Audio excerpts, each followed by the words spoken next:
I'm ready. Let's do it right now, right here. Come on. Right. Same as last time, remember? Your crowd control, I handle employees. I love you, Pumpkin. I love you too, Honey Bunny. Everybody be cool. This is a comedy sketch podcast. Any one of you pricks move, and we'll release every last motherfucking clown!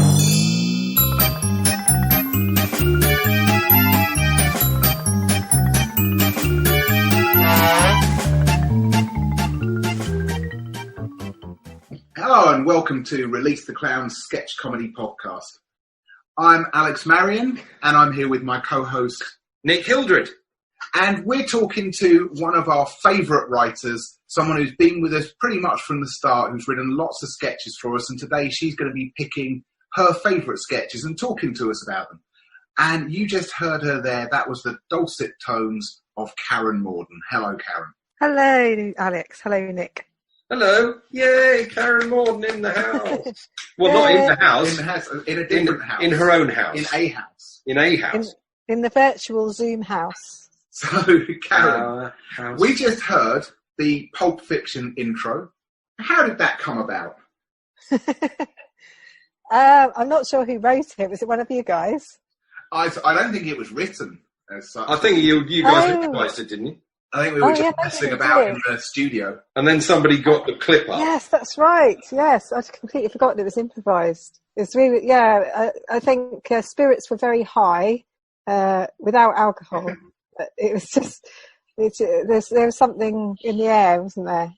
Probably, I think it was towards the end of a long recording session, and we were possibly slightly tired. And deprived of oxygen, perhaps. Yeah, it's a small recording studio. I think one of the sketches gave us the idea of doing a Pulp Fiction intro. And I remember feeling kind of slightly goaded to scream my lungs out and to out Amanda my Plummer, vocal cord. Plummer. Yeah. What I liked about that, because I'm not in that sketch, so I was doing the engineering thing. What I liked about it was it was a wonderful homage to them. Alex even sounds slightly like what's his name? I do. I've always sounded a lot like what's his name. What is his name? Who sounds a little bit like Tim Roth. Tim Roth. That's it. There's one point you actually do sound quite a lot like Tim Roth, and Karen, you sound quite a lot like Amanda Plummer, which, considering neither of you is an impressionist, I thought was pretty good. And the great thing about Amanda Plummer is she is good at plumbing. And so's her dad. Her dad trained as a plumber before becoming an actor. Her dad demanded a plumber. Yeah.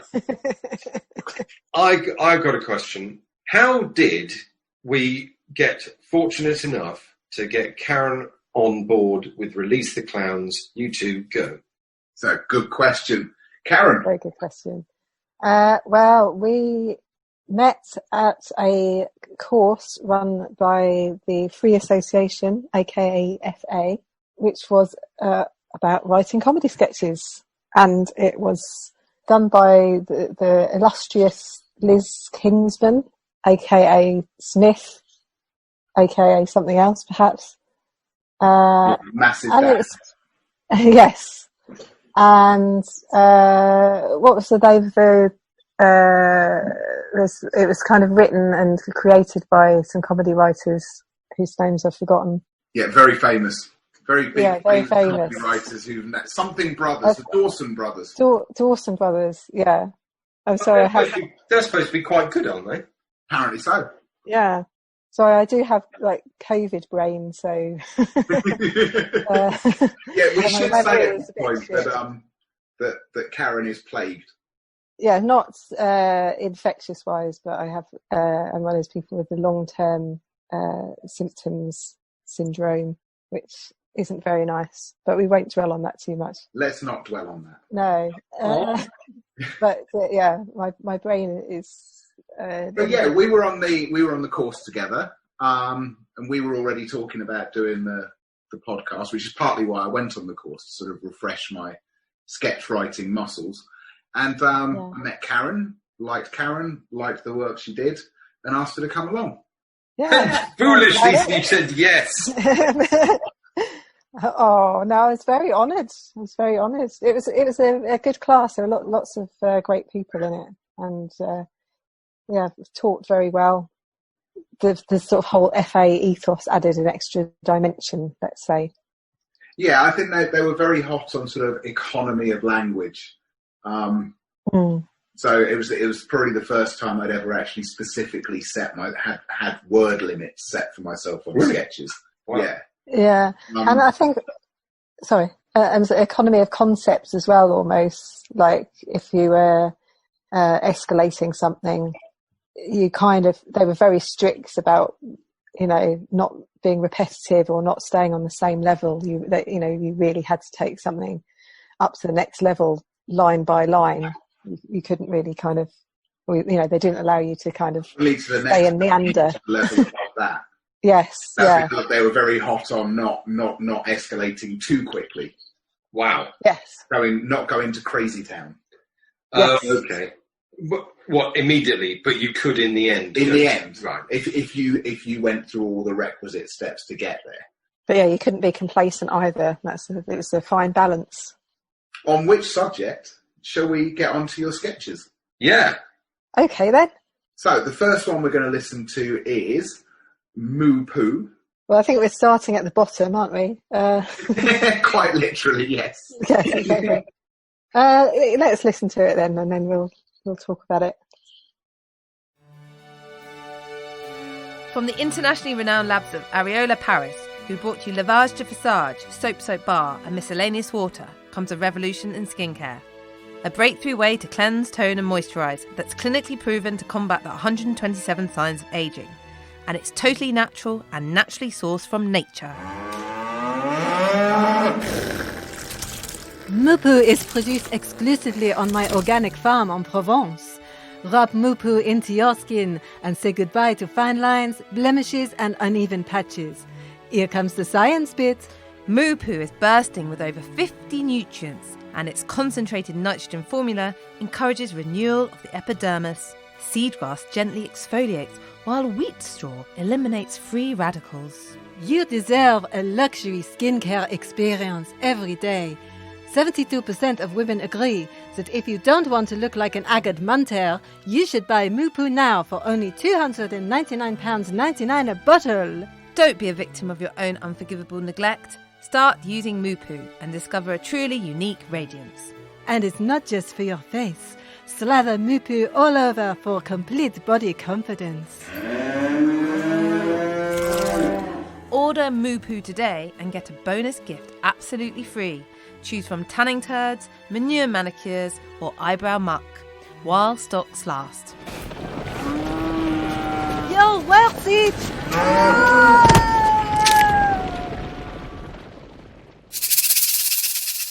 Release the clowns.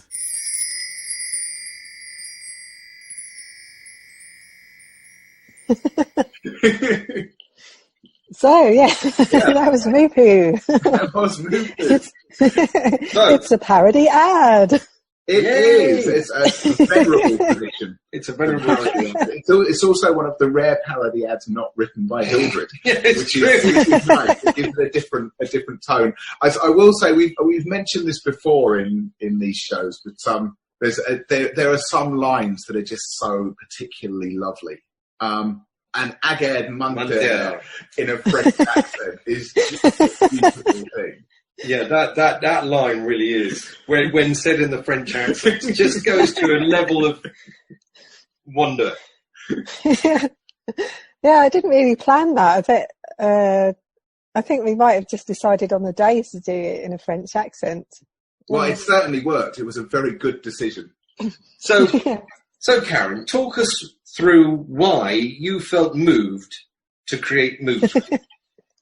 Okay, well, it was initially written quite a few years ago, as a lot of these sketches seem to be. I kind of, wrote them when I first started writing sketches, and I sort of found the idea is sound, but the execution not so much, and then kind of went back to them later on and actually, looked at the language a bit more and the structure and so on. But I guess the influence or the inspiration for the sketches is those any kind of beauty ads, really, I mean, the L'Oreal ones are the most famous ones, I suppose, kind of saying because you're worth it. So it's, yeah, I mean, those ads are a nice way of kind of satirizing the beauty industry. I mean, because a lot of kind of, beauty activity does involve kind of slapping a load of gunk on yourself. And it really isn't that much of a stretch to kind of imagine that it's that you're slathering cow excrements. Yeah, especially the more people go towards natural products. Exactly, yeah. The most natural product of all. I love your takedown of the pseudo-scientific language that's used. There's something that's come up. I think this might have appeared after you wrote this, but something I've noticed recently in some adverts for beauty products that they keep going on about is golden vitamin C. What the hell is golden vitamin C? It's nothing. It's no more useful than your miscellaneous water. Miscellaneous water. Yes. That was. Because micellar water was certainly another of those trends that suddenly something gets discovered, and whether people find it useful for beauty or not, it just becomes everyone jumps on the bandwagon. It makes people a lot of money for a short time, and it kind of gets picked in everything or becomes part of the range of of whatever brand of beauty brands going. So yeah, and I guess also because I do actually like products that are natural and not so full of chemicals, but there's a sort of whole load of products that purport to be kind of organic or natural and aren't, or that might be natural but might not be any use either. So I suppose all of those things kind of feed into doing it and just making it into something a bit ridiculous and fun. And I also like the sort of, I mean, because they do, as you've mentioned, like the ads do use the science bit, or people in white coats to present some kind of form of authority, and so you get the sort of that it's kind of the idea that it's scientifically proven to work, but then also this kind of more sinister way of telling people and persuading people to buy the products. And and that was the other thing that I did in this sketch, or tried to do in this sketch, was that that almost to kind of say, if you really care about yourself and don't want to be ugly, then you must buy this product, because that's the kind of deconstructed message that underlies a lot of these adverts. And also, as you say, this thing of the scientists, I mean, there's something quite sinister about that. There's been all those behavioural experiments where people will do almost anything if a scientist tells them to do it. Yeah. Except Donald Trump in the case of Dr. Fauci. Or anything else. Yeah.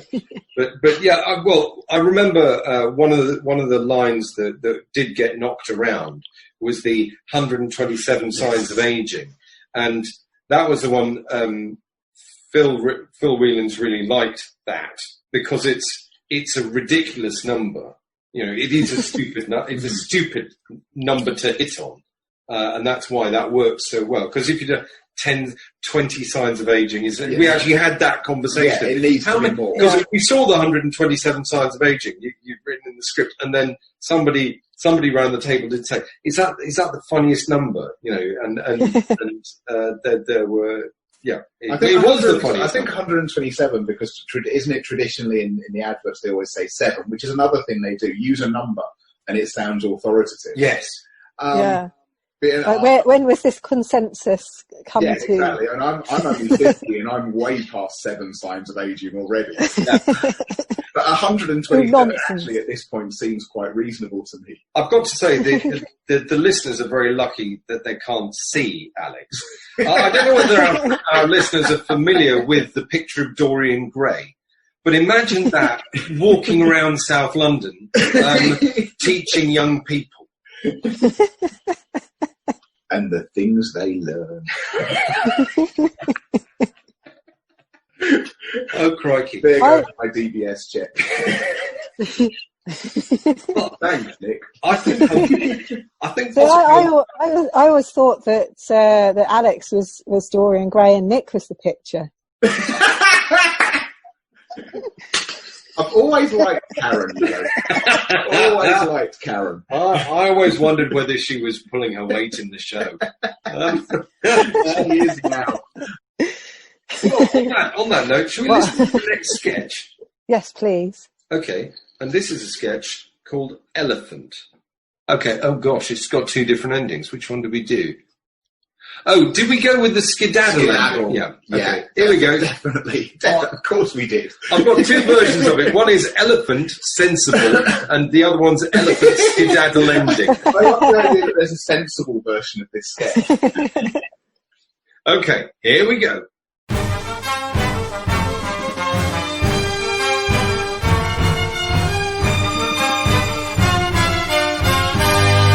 You're listening to The Factual World on Radio Old. We start tonight's show with the esteemed naturalist, Delia Bibblecrisp, who's going to talk about elephants. Now, Delia, there are two main types of elephant, aren't there? Yes, as many people know, one type of elephant has large ears and comes from Africa. And the other? The other type has enormous purple spotted tusks and lives on the planet Venus. I'm sorry, you're saying there are elephants living on Venus? Elephants on Venus? Preposterous. Elephants live in African Asia. But you just said there were elephants with purple spotted tusks living on Venus. I most certainly did not. But, all right, my mistake. What do elephants eat? Their diet mainly consists of grasses, leaves and roots. And could you tell us something about the elephant's trunk? Yes, the trunk is used for many purposes, including breathing, lifting water, and providing chill-out music for lighthouse keepers. Elephants provide chill-out music for lighthouse keepers? Of course they don't. But you just said that they did. Yes, every elephant's trunk contains hundreds of tiny magic jellyfish, which make soothing sounds and emit a green neon glow. This is ridiculous. You seem to be alternately lying and telling the truth. Yes, it's what I do. And that's the truth, is it? No? Ah, is your name Delia? Yes, my name is Delia.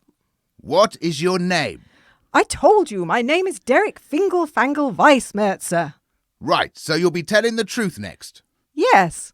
Don't try and catch me out. I wasn't. Truth again next. Delia, you are no doubt aware of the rumours about you, so tell me, are you in fact involved in the illegal ivory trade? No, not at all. I'm very glad to hear that. OK, let's get the lie out of the way. How tall are elephants?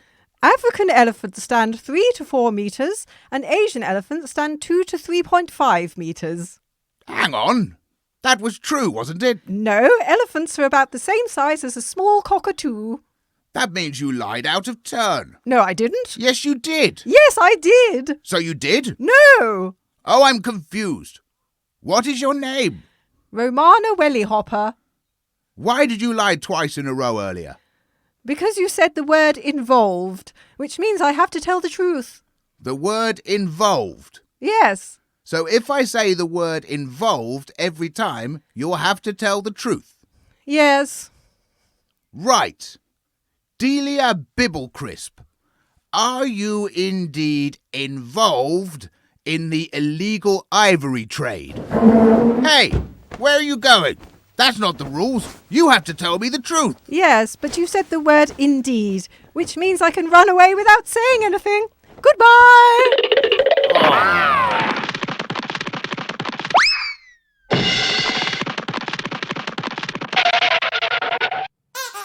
Release the clowns. The full skedaddle. The full skedaddle ending. My The skedaddle was very quiet at my end. I don't know if that's...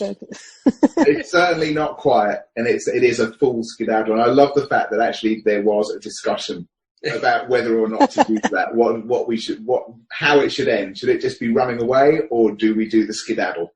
We have to do the skedaddle. Full Yeah. cartoon mode. Yeah, you see, thankfully, we're sort of a mind that if we can do the cartoony, we do the cartoony. If it fits, it should be done. So, Yes. how were you involved in? Nice. You know what I've done there? Yeah. Very good. What's a good question to ask at this point? Is it where did you get the idea from, or Well, that's enough, isn't it? Okay, okay, Karen, you were involved in the writing of that sketch. Where did you get the idea from? Okay, I have to tell the truth now. I did a comedy writing, sketch writing course, a short course, where we had to write sketches inspired by Monty Python. And it's another one I kind of returned to when I had a few more skills to kind of do it properly. But yeah, it is very much a sort of homage to that kind of classic sketch, often written by Eric Idle, where there's a lot of silly wordplay. It's sort of in that nonsense sort of tradition. Things like, man speaking in anagrams. Don't ask me to quote anything because I can't. Oh, don't worry. Or the very famous Ronnie sketch, the mastermind answering the question before last kind of sketch, where there's essentially a kind of puzzle or logical contrivance or conceit to the sketch. So it's sort of I suppose it's quite sort of reviewy type sketch, isn't it? It's very nonsensical, rather than kind of making a point about anything. I would have gone with just marvellously silly. Yeah. Yeah, that too. It's definitely silly. Yeah. But it's one of those ones where it's sort of enjoyable to write in the sense, like, like I enjoy doing a crossword or something. Like, you have to sort of really work out, okay, at this point she's lying, at this point she's telling the truth, and at this point the rules change. So I'd love to write more sketches like this, but they're quite involved to do. Did you find, because you said this about the last sketch as well, and I find it quite interesting, there's something quite nice about dusting off an old sketch and actually rewriting it, using what you know now to make it better. Did you find that was the main issue with the sketch, the way it was written before? Yeah, I think it was sort of kind of like a sculpture that hasn't quite been finished, or it's been done in a very ham-fisted way, whereas actually you kind of need to be much more precise. So I often found the kind of ideas were already there in my earlier sketches, but yeah, it sort of didn't have quite the same. It might not have found a way to escalate, or not enough had been made of what was there, because you kind of want to get, I think, it didn't have enough of the silly names in it, which you really need in this kind of sketch. Mm. Also, what I like is the escalation. It sort of has a very nice, what's what I'm looking at? It just gets faster and faster. It's got a very nice cadence that just piles on and on and on and on and comes to a climax very nicely. Oh, thank you very much, Nick. But I've got to say, when going back to the sculpture thing and taking what you've done before, Michelangelo had that same problem with his statue of David. The original version had an enormous, and he finally chiseled it down and chiseled it down and went, that I can put up and my mum won't be unhappy. But,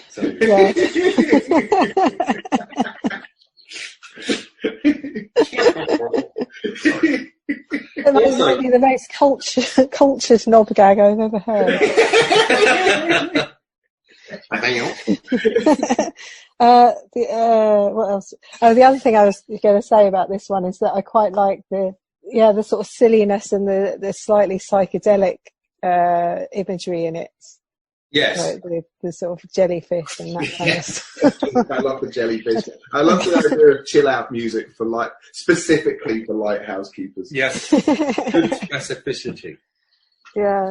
So that's another thing about old classic sketches that I like that you don't get so much in newer ones. But just the silly names, the silly ideas like that. Yeah, but I think that's the thing. Now Nick says that, because again, specificity is something we've spoken about in others of these. It's really important. And I think especially when you're writing something like that, it would be quite easy for things to just be silly. But actually, you've chosen specifics of silliness that really work. Thank you very much. Yeah, I like it. One of my favourite things in that is the word cockatoo. Cockatoo, yes. And the way you said it was really nice as well. So, well done, you, Karen. It's very enjoyable from my point of view as well. Actually, it's a very enjoyable role to just a straight man. Yeah, I thought you did it really well. Also, because again, it sort of had that slightly old-fashioned way of doing it, like old-fashioned radio or telly in its early days. It sort of had that kind of feel to it, which is which suits the material well. Yeah, I think it's quite nice to do something that's a bit sort of has that feel of vintage. Yes. Moving on quickly from elephant, we're going to get seasonal. We're going to have the real thing, fake Xmas.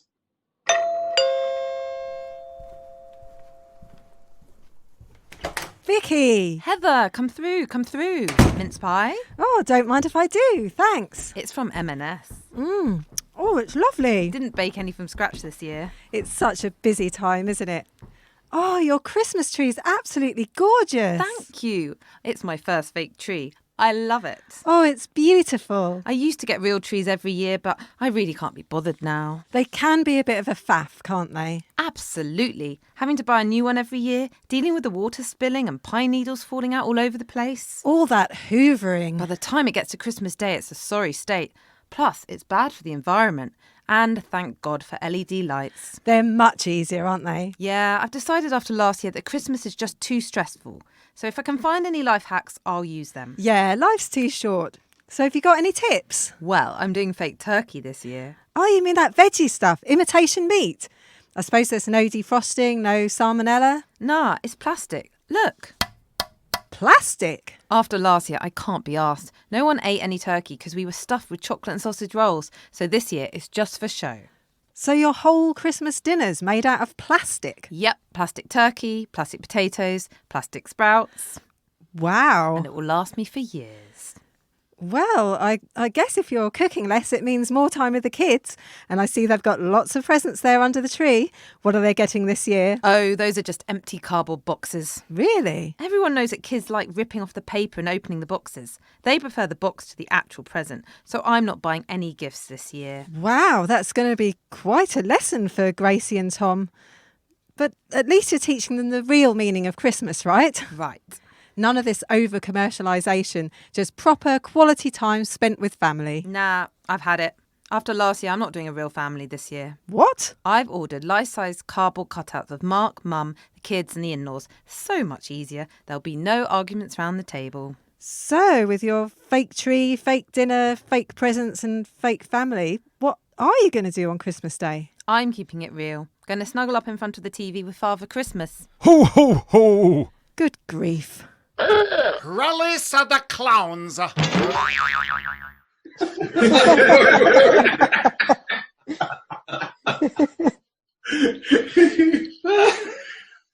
An excellent cameo there, Nick, at the end. Yeah, that's it. I'd forgotten I was in that sketch. It's just so random and mad. Ooh, ooh, ooh. What the I think you can't go too far wrong with that. You know? It's the catchphrase. Yeah, that's true. Yeah. One of the things I really like about that sketch is that it is an object lesson in grounding and heightening. And it starts in a very recognisable way. You start with very recognisable things, shop bought mince pies. Yeah, that's fine. That's reasonable. We all know that. A fake Christmas tree. Yeah, that's fine. Fake turkey. Yeah, made of plastic. Plastic turkey. Plastic sprouts. Jeez, plastic parsnips is nothing sacred. Plastic sprouts sounds like a bit of a relief, to be honest. But I love surprise. But yeah, and then on to the no presents and then no family. Yeah. Being a sort of logical conclusion. So yeah, I enjoyed writing this one. It's actually a sketch that I wrote new. It wasn't one I'd written ages ago and returned to. And yeah, I kind of liked it because it was sort of talked about a lot of kind of women's work at Christmas, which either isn't talked about much or is a kind of source of pride for some people, you know, about sort of how much they're doing to prepare for Christmas and other feasts and holidays. And I'm sort of always slightly disturbed by that. And, you know, I've kind of always got off a bit lightly, really, because I've sort of been the one travelling to other people's houses who are hosting Christmas. But yeah, I just kind of thought, well, you know, what would happen if you kind of did the shortcut on everything, which led to kind of Plastic Sprouts and Imitation Family. Yeah, I like the Imitation Family. Especially my family. Oh, yeah. I could now put in there's a sort of wish fulfillment in that. Just not have any of them. I think that's a really interesting point. There is a sort of there is a sense that Christmas dinner is traditionally something the woman of the house does, and it's all a bit taken for granted while everyone else is doing whatever they want to do. Yes, and there's also there is a sort of compulsive stroke pathological thing about getting it right. And I know my mum who takes it much easier these days than she used to in terms of Christmas dinner. But I think in the old days there was almost sort of that pressure of generations of women in her family who've gone before her to match what her mother had done. Oh, blimey! Yeah, totally. I think that's definitely sort of what I was trying to tap into. And then I also kind of like the straight character in this one. There's a sort of desperation of always trying to agree and be collaborative and kind of justify what the other person has done, and that kind of gets a bit more desperate. But I think that's quite a sort of you know, it's something that kind of happens with. Sometimes with, you know, two women talking to each other as well, that you're sort of trying to be supportive of the other person and their choices, and say that you're kind of you know, you're finding the positive in something, which, you know, most of the time is a good thing. But you know, when you have a mad character, it just becomes more and more kind of silly and desperate. You know, like not giving your children any Christmas presents. oh yes, right. I see your point, I suppose. Yes. Is there also quite a British thing there, that thing of not wanting to make a scene? It would be, you're in their house, so it would be rude to disagree with them. Yeah. Yes, yeah. I think you're right. Should we move on to the next sketch? I think we should move on to the next sketch. Yes. The next sketch is cunningly entitled Skype Surgery. Do you want to say anything about it before we start? No, just put it on. I think it's kind of self-explanatory.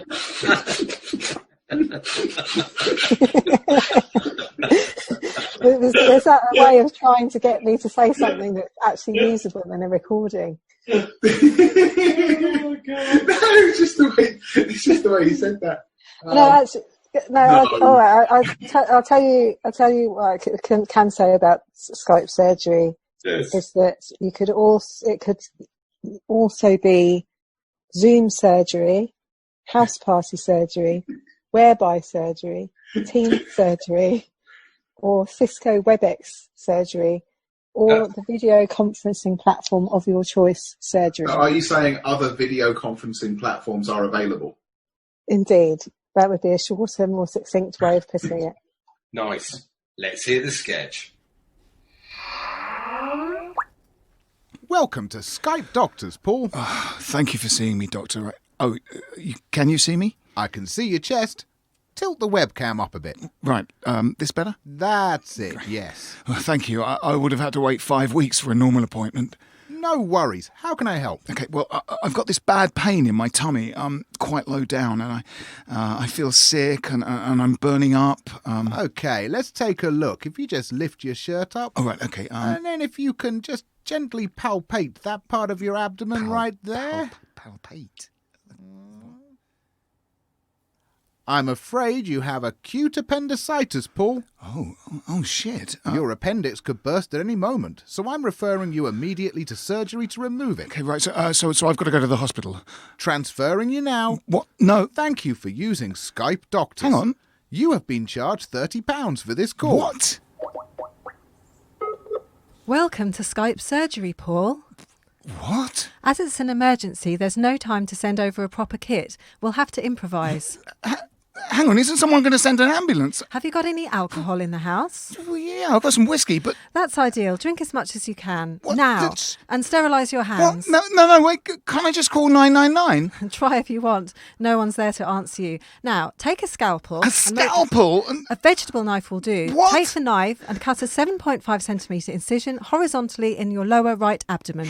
You're seriously asking me to remove my own appendix? If you prefer, you could die in agony in a hospital corridor.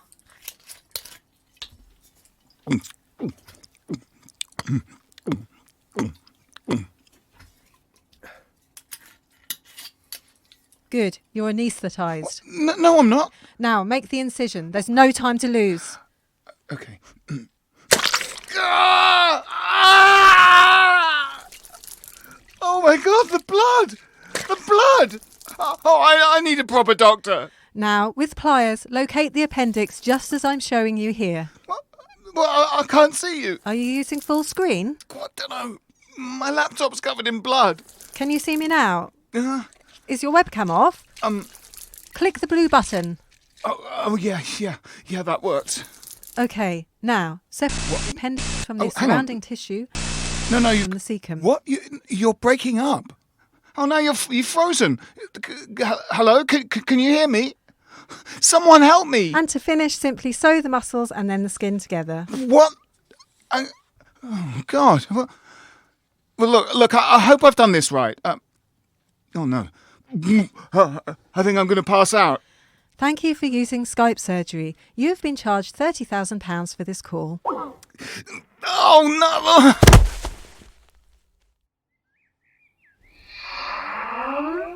Welcome to Skype Bedside Care, Paul. How are you feeling? Oh, terrible. Oh, you'll be better in no time. Your surgery was a complete success, and you can go home now. But I'm already at home. Yeah, we need to free up the bed, so come on, chop, get your things. Okay. Resume some festivals for this year. Release the clowns. So, dear. so that sketch, which was written, I think, in 2018, Yes. is all too familiar to people now. Yeah. Good 2 years ahead of Matt Hancock. Yeah, well, most people are 2 years ahead of that. So I think the takeaway I'm getting from this is that Karen Morden needs to be burned as a witch for being able to see into the future. This is giving away my secret powers. I knew it. I said it right from the word go when you first introduced me to her. Oh dear, this is what happens when you join a sketch show run by men. You get accused of being a witch. Where did that come from? What was the idea behind it? The idea behind it was that, the idea of doing doctor's appointments online was actually floating around at that time. And again, it's just kind of taking it to its most ridiculous lengths, really. Mm.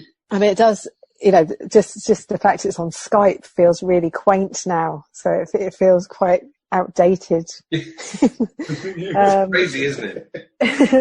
Yeah, because I guess it's been taken over by other video conferencing platforms, and obviously sort of making a point about NHS underfunding. So I think there were kind of news stories around at the time with sort of people being treated in corridors and that sort of thing, just not enough doctors and nurses. So it was from a purely logical but not compassionate point of view.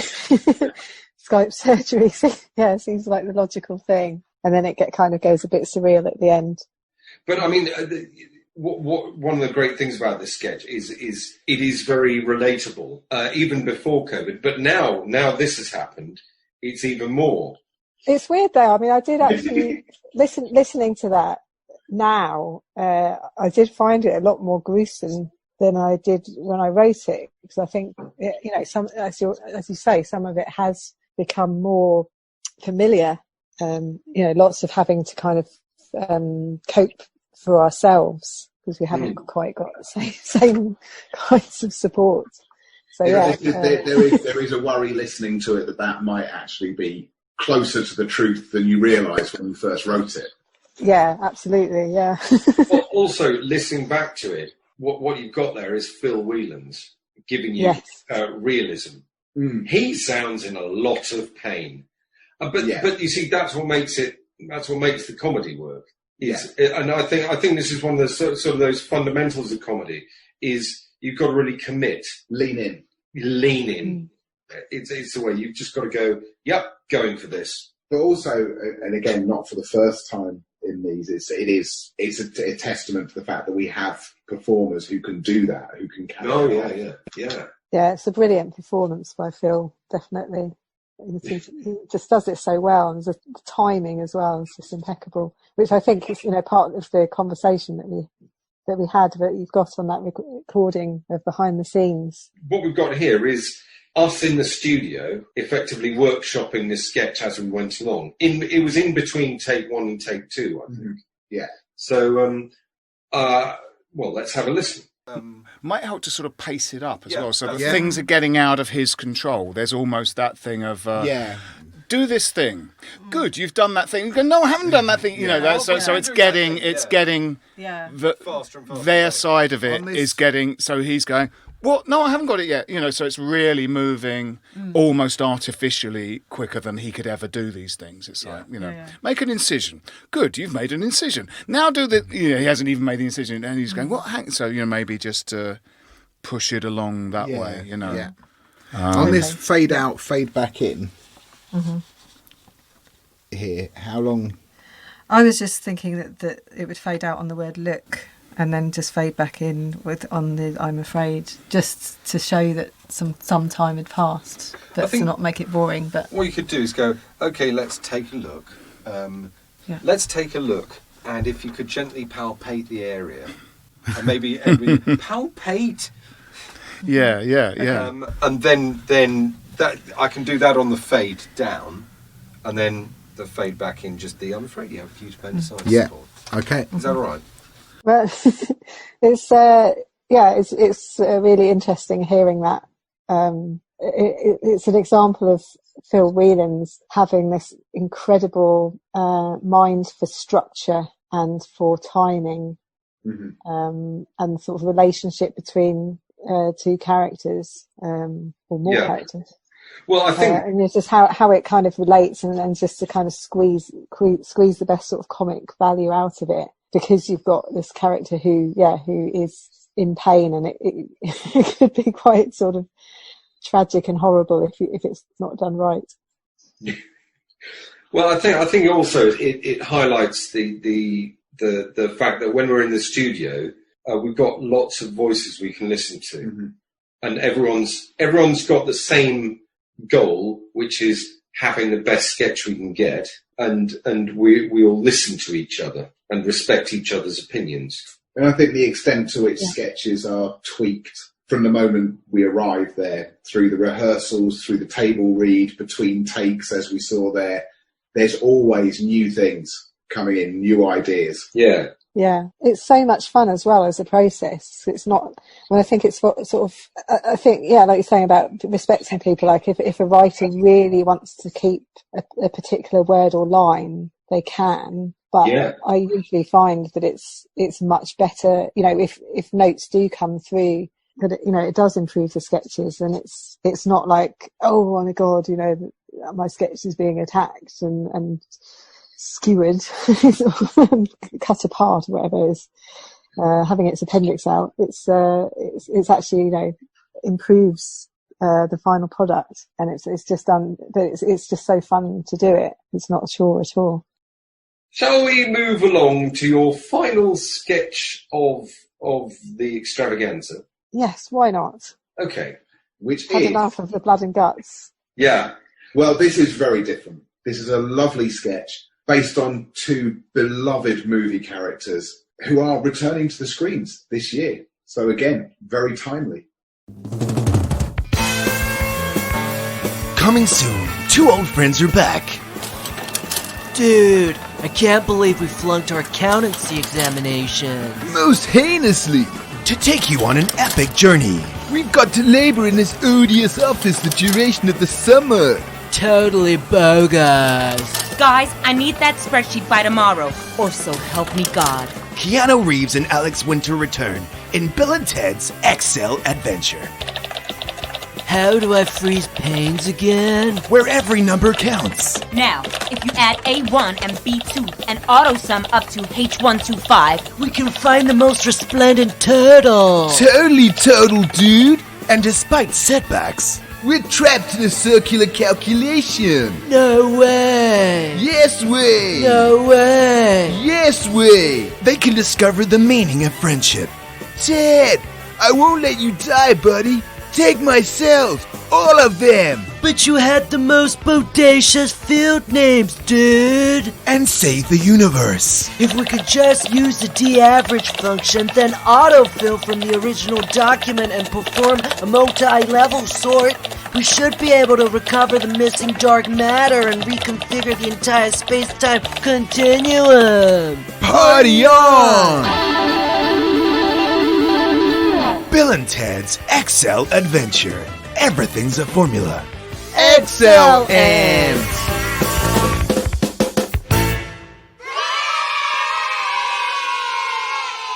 Release the clowns. Yeah, I would just like to say I am a witch, and that is the actual trailer for the new Bill and Ted film. Well, that's one of my favourite sketches we've ever done. Yeah. Oh, absolutely. Thank you. Oh, it packs so many gags in, and it works the formula of the movie advert perfectly. Yeah. It works the characters of Bill and Ted perfectly. You have, for once, Nick not doing the movie voice guy. I was quite glad about that. Tim Keeling. Tim Keeling, who again really nails that sort of light-end, frothy movie ad guy. Because I think for that one, we had a conversation around the table for that about which would be the right one to do, and we came up, and Tim absolutely nailed that. And you and Marco. Yeah, Marco's brilliant in that. Yeah. And Lenny is your boss. Yes. Again, showing how much you can do with just a very small amount of material. She stamped herself on that. Yeah, I like the sound effects and atmos in it as well, because because it does sound like they're in an office, but also it doesn't detract too much from it being a film trailer as well. Oh, thank you. Yeah, I mean, from my point of view, that was a very, very difficult edit because it's got so many things in it. But yeah, it was fun to put together. What made it easier to put together was the fact it's a very, very clear sketch, really strong. All the characters were very clearly defined, so it was easy for the actors to get it right. And everyone... Well, interestingly enough, now I remember this, Marco had never seen Bill and Ted. No, he hadn't. We had we kind of had to... I know, I can't understand. What? Nick just made a face at the idea of not seeing Bill and Ted, which is quite right. Yeah. If anyone should be burnt at the stake, it's people who've never seen Bill and Ted, in fact. It seems perfectly reasonable to me. But no, we went into the front room. Yeah. and sat and watched some clips of Bill and Ted, and then he came back to the table read, nailed it first time out at the table read, and then improved it when we actually got into the recording. Yeah. Yeah. No, it was a good day then. Did you start from the idea of Bill and Ted in an office, or did you start from the fact that Excel is just one syllable away from excellent? I started with the pun, so it was the latter. That's the way to do it. That's the way I write. Start with the pun, build outwards. Yep. Yeah, it started with the pun. It's just one of those things that, well, this is another sketch that I wrote a version of a very long time ago. So yeah, so it was just that sort of mapping idea of Excel activities and the film trailer. And then, yeah, later on I then went back to do some proper research on Bill and Ted trailers and films and rounded out the characters a lot more and the language. So yeah, that's kind of how it happened. But it's one of those sketches that there's kind of so much material naturally there, I think. So it sort of wrote itself almost. I mean, a lot of my sketches come from a gag first. I'll think of a gag. It might not be the punchline. It might be the first line or the last line or somewhere in the middle. Doesn't matter where. I'll think of a line that's funny, and then my imagination just extrapolates around that. If it's a line that a scenario sort of naturally arises from, then you've got something to work with. Yeah, exactly. Yeah, I love those moments. You know. Although I do find it quite frustrating going back through my notebook, finding the number of times actually I've written down a line and nothing came from it. There wasn't anything there. That does happen. Yeah, but do you often find that the line, you might have an initial line or an initial sort of gag that then sparks off the idea of the sketch, but then you have to remove the line in the end because it doesn't actually fit in the sketch anymore. Yes, it's weird, that, isn't it? That is a weird thing, but that does happen. That's quite hard to do as well. What, to take it out? Yeah, it's like, but you're shooting the parent of all the gags in the sketch. Yeah, that's weird. That does sometimes happen. Thankfully, that didn't happen with that sketch because you left it as the punchline. Excel adventure. Yeah, that's what makes it so brilliantly stupid. All of that, and it is that pun. Basically, yeah. I think that's an object lesson to anyone who's writing a sketch where you are going to a pun at the end. Nobody minds the pun at the end if the journey is funny, but if the journey isn't funny, people actually get really peeved. Or no, some of your audience will just get angry. If the journey works on some level, if there's value to what you go through to get to it. If all you do is go through a series of tortured twists and turns to arrive at a terrible pun, then fair play to you, I say. But I think in this one, though, I think the pun is the reveal, right? Not just. I mean, it's repeated as the as the ending of the sketch because as their catchphrase. But I think it's kind of the reveal as well. So it's just the one joke can function as both in this. That's how lazy.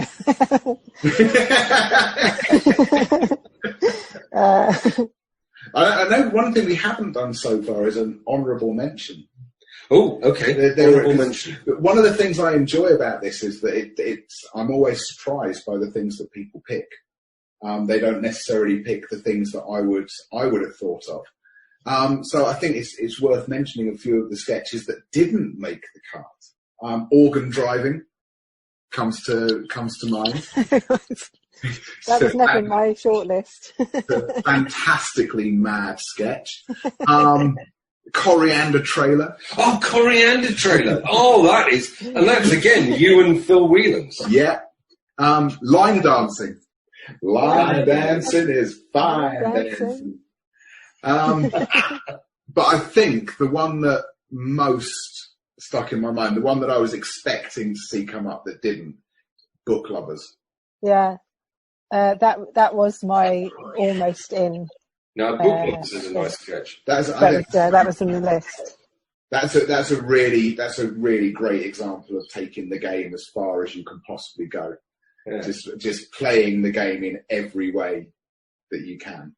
And that's a nice sketch for me because the idea for that came from just sort of practical rehearsal with my sketch chums in Monkey Wedding, and it just came up as an idea somehow, and just messing around. Just sort of an improv thing. Yeah. And it just sort of came up as a funny idea to, that you could, fall in love with a book as you might a human being. Not because that's quite a common turn of phrase, isn't it? Yeah. I'm a book lover. Yeah. This is the book that made me fall in love with reading. Yes. Yeah. But it's sort of taking it to extremes.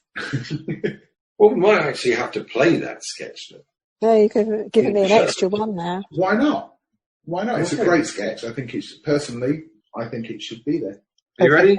Roll tape.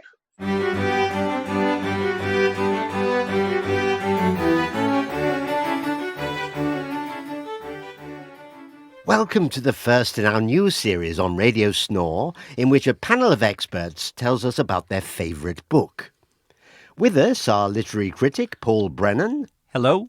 Award-winning physicist Shauna Trussell. Hello. Poet and novelist Ronald Willis. Hello. And politician Derek de Lanyard. Good evening. Shauna, if I may start with you, what is your favourite book? It's a no-brainer for me. Definitely Emma. Oh, perfection. Emma by Jane Austen. Yes. And why have you picked this particular book? Well, I was just wandering around a second-hand bookshop and my eyes were suddenly drawn to... Well, I wouldn't normally judge a book by its cover, but there was Emma staring up at me. I'd recently been through a very messy divorce and I found a sort of kindred spirit, so to speak. And what is it about Austen's writing that you like? I just love all of Emma. What a book. After I took her home, we ended up in bed together. I couldn't put her down. She kept me up all night. I didn't get that with my ex. That's quite a response. Paul, what's your favourite? I was just idly browsing Amazon. I swiped right, and then I saw The Girl with the Dragon Tattoo. It was love at first sight. Life-changing. And what do you think of Stieg Larsson's other Millennium Trilogy books? I haven't read them. The Girl with the Dragon Tattoo and I are going steady. What? Are you two actually saying that you're having romantic relationships with these books? I'd had a few one-night stands with cheap, trashy airport novels, The Da Vinci Code, some Jeffrey Archers, but they didn't mean anything. Now I've really found the book I want to be with for the rest of my life. A lot of people don't understand. I was in a restaurant just the other day and Emma was sitting opposite me. We were looking forward to a lovely candlelit meal, but we waited ages to be served because the waiter thought I was just reserving the seat. We face this kind of prejudice every day. This is ridiculous. Surely we can all enjoy and share some classic stories that enrich our lives.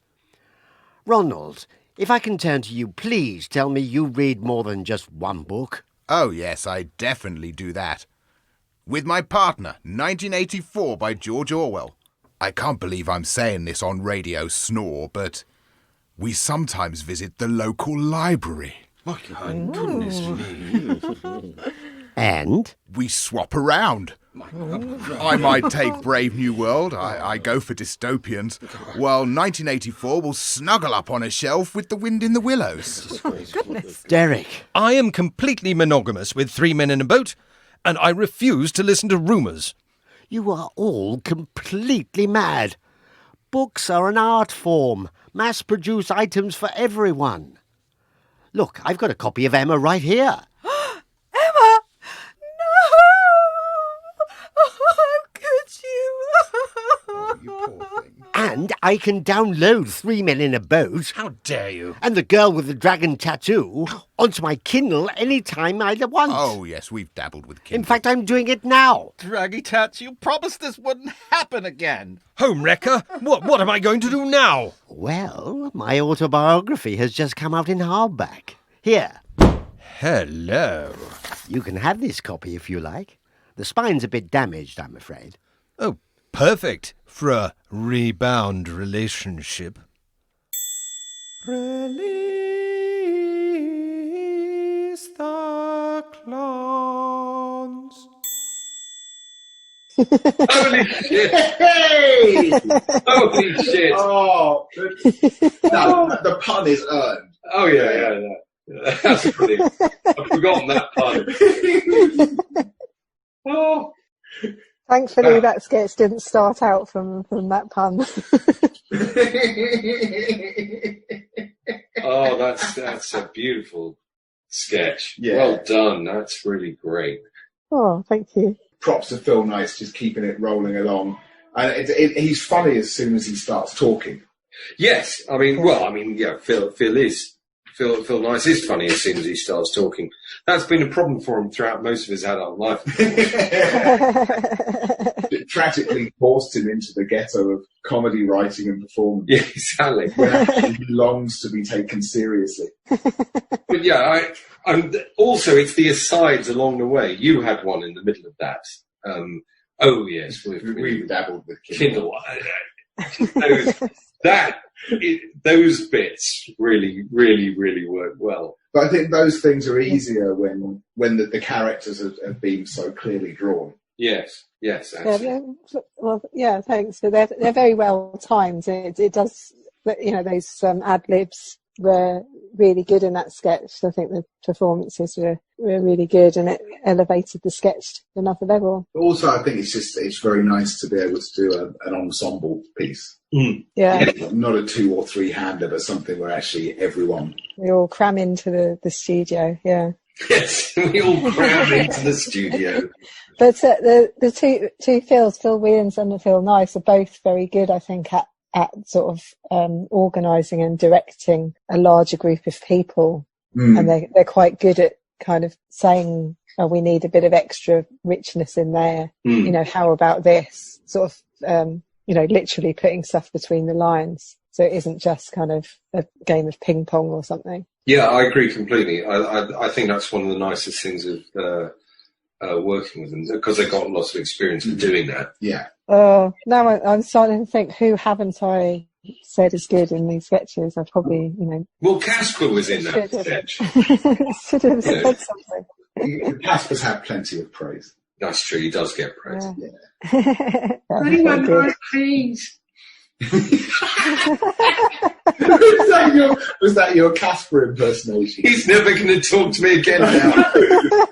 It sounds like Mickey Mouse. Is that what North Americans sound like to you? Yeah. All North Americans. Oh. Donald Trump or Donald Duck, they all sound like that. First he slags off Southampton, and then he slags off the entire continent of North America.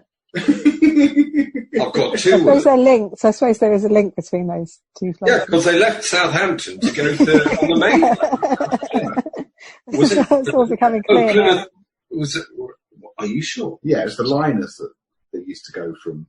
So there plenty of people left Southampton to go to the New World, but the Pilgrim Fathers went from Plymouth. Yeah, but I mean, look, you say that and you teach history, but I believe that's not the case. So obviously I'm right and you're full of bullshit. Just presenting an alternative fact there, Nick, aren't you? I am an alternative fact. I'm just factually alternative. Well, I think possibly on that note that Karen Morden has finally admitted to being factually alternative. That we should clean up this farrago of idiocy, this cavalcade of nonsense, and say thank you very much, Karen. Thank you very much, Karen. Oh, thank you very much for having me and letting me talk about the silly sketches. Goodbye, everybody. Oh, bless your hearts. Release the Clown starred Joe Tilley, Casper Michaels, Phil Nice, Karen Morden, Alex Marion, Phil Whelans, Martin Hyder, Nick Hildred, Lenny Pickradaphnis, Marco Chu and Tim Keeling. It was written by Karen Morden, who is not in league with Beelzebub. The social media warlock is Dan Willis, and the acolytes of evil preparing the show for the coming of the Dark Lord are Nick Hildred and Alex Marion. If you want to hear more from Karen Morden and Joe Tilley, check out some of their other comedy wares at monkeywedding.co.uk. We would like to point out that no monkeys were harmed during the making of this show, although Karen's cat did come in at one point and slightly maul her. Yes, for some reason, as we were discussing whether Karen's clear vision of the future counted as witchcraft, her black cat arrived and stopped her from telling us any more. And now I'm slightly worried. See you in 2, unless we've been turned into toads.